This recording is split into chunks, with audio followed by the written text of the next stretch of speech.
Mga kapuso, tatlong weather systems ang magdadala ng pag-uulan sa bansa.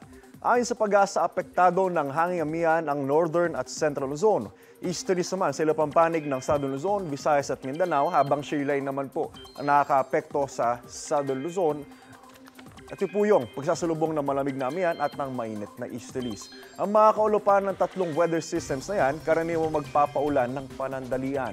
Pero posible pa rin pong maging malakas ang buhos, kaya maging alerto po sa pagbaha o kaya naman landslide.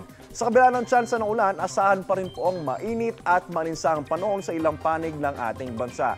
Ayon sa Pag-asa, posibleng umabot po sa 40 degrees Celsius ang heat index ngayong araw sa Dumangas, Iloilo, kasama po dyan ang Baybay, Leyte, Cotabato City, habang 39 degrees Celsius naman po sa Masbate City at sa Pili, Camarines Sur, Roas, Capiz, Catbalogan, Samar at Zamboanga City, habang dito naman po sa Metro Manila, partikular na po sa Pasay City ay abot po ng 38 degrees Celsius. Ingat po tayo mga kapuso at huwag pong magbabad sa araw.